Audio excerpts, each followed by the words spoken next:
ಅಯೋಧ್ಯೆಯಲ್ಲಿರುವಂತಹ ಶ್ರೀರಾಮ ಮಂದಿರದ ಉದ್ಘಾಟನೆಗೆ ಕೆಲವೇ ದಿನಗಳಿದೆ. ಹೀಗಾಗಿ ಮೈಸೂರಿನ ಶಿಲ್ಪಿಯಾಗಿರುವಂತಹ ಅರುಣ್ ಯೋಗಿರಾಜ್ ಅವರ ಮೂರ್ತಿ ಕೂಡ ಫೈನಲ್ ಆಗಿರ್ತಕ್ಕಂಥದ್ದು. ಈಗಾಗಲೇ ಪ್ರಾಣ ಪ್ರತಿಷ್ಠೆ ಕೂಡ ಆಗಿದೆ.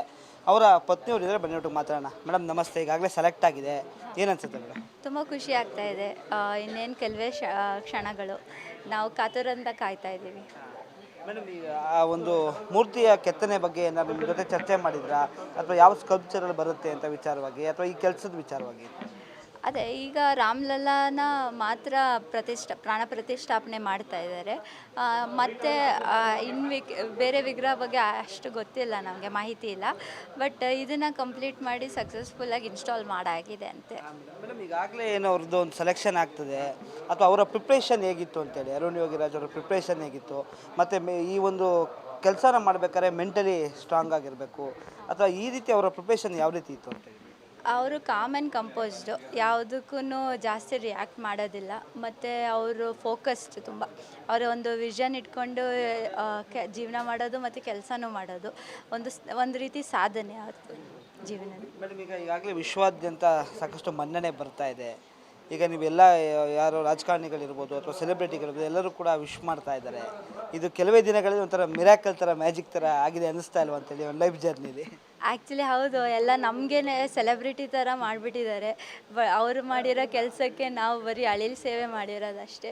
ಬಟ್ ಅವರ ಸಾಧನೆ ಅವ್ರು ಬಂದು ಇಲ್ಲಿ ಅನುಭವಿಸಿದಾಗ ಅವ್ರಿಗೆ ಗೊತ್ತಾಗ್ತದೆ ಎಷ್ಟು ದೊಡ್ಡ ಸಾಧನೆ ಮಾಡಿದ್ದಾರೆ ಅಂತ. ಮೇಡಮ್, ಯಾಕಂದರೆ ಅವರು ಆಯ್ಕೊಂಡಂಥ ಫೀಲ್ಡ್ ಬೇರೆ ಥರ ಇತ್ತು. ಅವರು ಸ್ಟಡೀಸ್ ಮಾಡಿದರು, ಅವರು ಈ ಶಿಲ್ಪಕಲೆಯನ್ನು ಆಯ್ಕೆ ಮಾಡ್ಕೋತಾರೆ. ನೀವು ಅವರ ಪತ್ನಿಯಾಗಿ ಯಾವ ರೀತಿ ಸಹಕಾರ ಕೊಟ್ಟರೆ, ಅಥವಾ ಅವರು ಬಿಟಿಲೇ ಮುಂದುವರಿಬೇಕು ಅಂತಿದ್ರೆ ಅವ್ರ ವೃತ್ತಿ ಜೀವನದಲ್ಲಿ? ಇಲ್ಲ, ನಮಗೆ ಗೊತ್ತಾಗಿದ್ದಾಗಿಂದ ನಾವು ಈ ಕಲೆಯಲ್ಲೇ ನೀವು ಮುಂದೆ ಬರೀಬೇಕು, ಎಲ್ಲರಿಗೂ ಈ ಗಿಫ್ಟ್ ಸಿಗೋದಿಲ್ಲ. ಈ ಬ್ಲೆಸ್ಡ್ ಪೀಪಲ್ಗೆ ಮಾತ್ರ ಈ ಥರ ಅವಕಾಶ ಸಿಗೋದು. ಈಗ ನೀವು ಕೂತ್ಕೊಂಡು ವಿಗ್ರಹ ಕೆತ್ತೀವಿ ಅಂದರೆ ನಾವೇನೋ ಮಾಡ್ತೀವಿ ಗೊತ್ತಿಲ್ಲ, ಮಾಡೋಕ್ಕಾಗತ್ತೆ ಅಂತಲೂ ಅದು ಬರೋದಿಲ್ಲ. ಅದೆಲ್ಲ ಇವರು ಮನೆತನದಿಂದ ಪಡ್ಕೊಂಡು ಬಂದಿರೋದು, ಬ್ಲಡ್ಡಿಂದ ಬಂದಿರೋದು ಕಲೆ ಎಲ್ಲರಿಗೂ ಸಿಗೋದಿಲ್ಲ. ಅಂಥ ಕಲೆ ಅವರಲ್ಲಿ ಇರುವಾಗ ಅದು ಎಲ್ಲ ಲೋಕಾರ್ಪಣೆ ಮಾಡಬೇಕು ಅಂತಲೇ ಆಸೆ ಇತ್ತು. ಯಾವ ಥರ ಹೇಳ್ಕೊಂಡಿದ್ರೆ ಮೇಡಮ್, ಈ ಥರದ್ದೊಂದು ಆ್ಯಂಬಿಷನ್ ಇದೆ, ಹಿಂಗೆ ಮಾಡಬೇಕು, ಅಥವಾ ಈ ಥರದ್ದೊಂದು ಸಾಧನೆ ಮಾಡಬೇಕು ಅಂತ ಒಂದು ಆಸೆ ಇತ್ತು? ಅವ್ರು ವಿಷನ್ ಇಟ್ಕೊಂಡಿದ್ರು. ಅವ್ರ ತಾತನ ಹೆಸರು ತುಂಬ ಬೆಳೆದಿತ್ತು, ಹಾಗೆ ಅವರ ಹೆಸರು ತುಂಬ ಬೆಳೆಸಬೇಕು, ಇದು ಉಳಿಸ್ಬೇಕಿದು, ಈ ಕಲೆನ ಬೆಳೆಸ್ಕೊಂಡು ಹೋಗ್ಬೇಕು, ಉಳಿಸ್ಕೊಂಡು ಹೋಗ್ಬೇಕಂತಲೇ ಇದ್ದಿದ್ದು. ನಮ್ಮದು ಸಂಸ್ಕೃತಿನ ನಾವು ಬಿಡಬಾರ್ದು ಅಂತಲೇ ಇದ್ದಿದ್ದು. ಇದಿಷ್ಟು ಏನು ಪತ್ನಿಯವರ ಮಾತಾಗಿರ್ತಕ್ಕಂಥದ್ದು. ಏನು ನಮ್ಮ ಪತಿಯವರ ಸಾಧನೆಗೆ ಸಾಕಷ್ಟು ಖುಷಿ ತಂದಿದೆ, ಹಾಗೂ ಅವರ ಒಂದು ವಿಷನ್ ಇಟ್ಕೊಂಡು ಕೆಲಸವನ್ನು ಮಾಡ್ತಕ್ಕಂಥದ್ದು.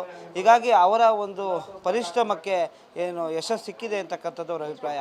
ಕ್ಯಾಮ್ರಾಮ್ಯಾನ್ ಸತೀಶ್ ಜೊತೆ ಯಶಸ್ ಮಾವತ್ತೂರು, ನ್ಯೂಸ್ ಕನ್ನಡ, ಮೈಸೂರು.